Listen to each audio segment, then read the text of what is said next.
saya Amelia Pranaputri. Baiklah, pada video kali ini saya akan membahas mengenai evaluasi pendidik dan tenaga pendidikan dalam administrasi pendidik dan tenaga pendidikan. Nah, tentu dalam melaksanakan suatu tugas atau melaksanakan suatu amanah, tentu akhirnya nanti kita akan melakukan evaluasi. Nah, evaluasi ini tujuannya untuk memperbaiki segala kekurangan-kekurangan yang telah dilakukan selama menjalankan tugas. Nah, tujuannya agar nantinya ke depannya bisa memberikan inovasi-inovasi dalam melaksanakan tugasnya, baik itu guru maupun pekerjaan lainnya. Jadi di sini kita akan bahas secara khususnya itu kita khususnya pada pendidik dan tenaga pendidikan. Nah, dalam pendidikan, prosedur pelaksanaan evaluasi pendidik dan tenaga pendidikan ini dilakukan dalam 1 kali dalam 1 tahun. Nah, siapa yang melaksanakannya? Nah, yang melaksanakannya adalah kepala sekolah. Namun, ada saatnya kepala sekolah tersebut memberikan amanah atau menunjuk salah seorang yang akan mengevaluasi kinerja pendidik dan tenaga pendidikannya. Jadi tidak harus pokok melakukan evaluasi ini, tapi ada saatnya ketika kepala sekolah tersebut memberikan amanah kepada orang yang dipercayainya. Nah, evaluasi ini kita kenal dengan proses pengumpulan, pengolahan, analisis data dalam mengambil suatu keputusan. Nah, dalam konteks ini, evaluasi guru atau tenaga pendidikan ini yang menjadi objek dasar evaluasi adalah guru atau tenaga pendidikan itu sendiri. Nah, evaluasi ini dalam pendidikan dan tenaga pendidikan ini bertujuan untuk menganalisis persentase kinerja guru dalam melaksanakan tugasnya. Jadi di sini akan dilihat bagaimana seberapa persentase guru dalam melaksanakan tugasnya. Nah, secara rincinya ada berapa tujuan pelaksanaan evaluasi guru dan tenaga pendidikan ini. Nah, ada berapa? Ada 6. Yang pertama adalah menentukan tingkat kompetensi seorang guru. Nah, dalam melaksanakan tugasnya pasti guru itu memiliki potensi dalam bidangnya tersendiri. Nah, disitulah dalam evaluasi inilah akan diketahui seberapa kompetensi yang dimiliki seorang guru tersebut di bidang yang dia ajar atau yang tugasnya di bidang tanggung jawabnya. Jadi yang pertama adalah menentukan tingkat kompetensi yang dimiliki oleh seorang guru tersebut. Nah, yang kedua adalah meningkatkan efisiensi dan efektivitas kinerja guru di sekolah. Nah, setelah kita melakukan evaluasi ini, nanti akan adanya ditemukan kekurangan-kekurangan yang ada ketika kita melaksanakan tugas kita sebelumnya. Nah, setelah melakukan evaluasi ini akan muncul inovasi-inovasi untuk melakukan perubahan agar cara mengajar kita lebih baik dan cara kerja kita lebih baik daripada yang sebelumnya. Nah, yang ketiga adalah menyajikan landasan untuk pengambilan keputusan. Nah, di evaluasi ini tujuan awalnya adalah untuk mendata atau mengolah sebagai landasan untuk mengambil suatu keputusan agar nantinya mengambil suatu keputusan itu tidak gegabah. Nah, yang keempat adalah landasan untuk mengembangkan keprofesian bagi guru. Nah, sekarang kan dalam melaksanakan tugasnya profesinya adalah sebagai seorang guru. Nah, evaluasi ini bisa dijadikan sebagai pengembangan keprofesian bagi guru. Nah, sama halnya dengan tadi bahwa ketika setelah melakukan evaluasi ini maka akan muncullah pengembangan atau pembaharuan dalam melaksanakan tugasnya. Nah, termasuk juga guru. Nah, yang kelima adalah menjamin bahwa telah melaksanakan tugas dan tanggung jawab. Nah, di evaluasi ini akan dilaporkan apakah ia sudah melakukan tugasnya atau tanggung jawabnya, apakah belum. Nah, di evaluasi ini akan disampaikan. Nah, yang terakhir adalah menyediakan dasar dalam sistem meningkatkan promosi.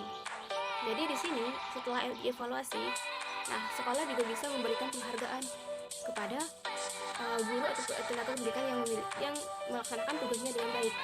Nah, itulah evaluasi ini menjadi ajang penilaian bagi sekolah untuk memberikan penghargaan kepada seorang guru yang memiliki kompetensi dan mempunyai tanggung jawab dalam melaksanakan tugasnya. Nah, di sini ada pendapat para ahli menyatakan bahwa syarat-syarat sistem evaluasi kinerja pendidikan tenaga pendidikan ini ada berapa? Itu dikemukakan oleh Marmoah tahun 2018. Nah, ada beberapa syarat sistem evaluasi kinerja pendidik dan tenaga pendidikan ini. Yang pertama adalah valid, yang kedua adalah reliable, yang ketiga adalah praktis. Nah, tiga ini akan saling saling berkaitan. Syarat yang pertama adalah valid. Nah, aspek yang dinilai di sini benar-benar mengukur komponen tugas tenaga pendidikan. Jadi di sini benar-benar mengukur seberapa kompetensi yang dimiliki oleh guru atau tenaga pendidikan ini. Jadi valid itu adalah benar-benar atau nyata gitu. Nah, yang kedua ada reliable. Nah, di sini tingkat kepercayaan tinggi bila proses yang dilakukan memberikan hasil yang sama untuk seorang tenaga pendidik yang dievaluasi kerjanya oleh siapapun. Jadi siapapun yang mengevaluasi guru atau pendidik dan tenaga pendidikan ini, maka hasilnya akan sama. Jika berbeda itu tidak termasuk reliable. Jadi reliable ini setiap evaluasi yang dilakukan baik oleh siapapun itu akan menghasilkan hasil yang sama. Nah, yang ketiga tidak kalahnya adalah praktis. Nah, dapat dilakukan oleh siapapun dengan relatif mudah. Jadi praktis ini tidak membutuhkan hal-hal yang sulit. Jadi di sini relatif mudah bisa dilakukan oleh siapapun. Nah, itulah 3 syarat-syarat evaluasi tenaga pendidikan dan pendidik ini yang menurut Marmoah, yaitu pertama tadi ada valid, reliable, dan praktis. Nah, di sini ada juga prinsip-prinsip dalam melaksanakan evaluasi tenaga pendidik dan pendidiknya sendiri. Nah, yang pertama adalah berdasarkan ketentuan, yaitu sesuai dengan prosedur yang mengacu pada pengaturan yang berlaku. Jadi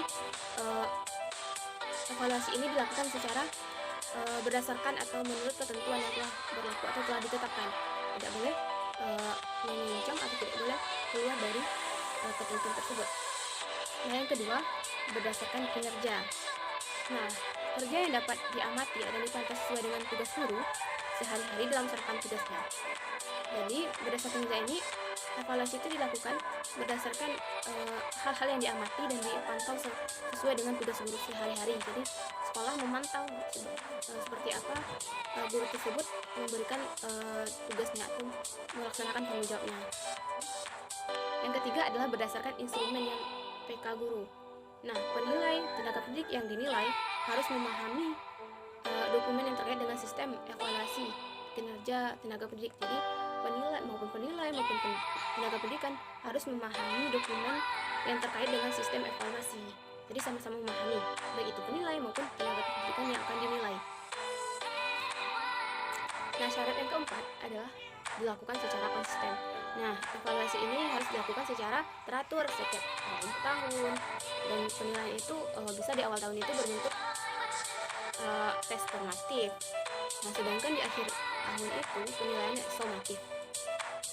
Nah, yang pembahasan kita yang terakhir adalah peran guru dalam administrasi pendidik dan tenaga pendidikan. Nah, dalam administrasi kepegawaian telah difokuskan kepada guru sebagai pegawai negeri. Jadi pegawai negeri ini adalah mereka yang telah memenuhi syarat yang ditentukan dalam perundang-undangan. Jadi di sini guru sangat berperan penting.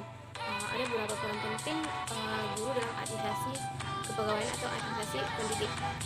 Nah, ini menurut Ari Kunto dan kawan-kawan tahun 2008.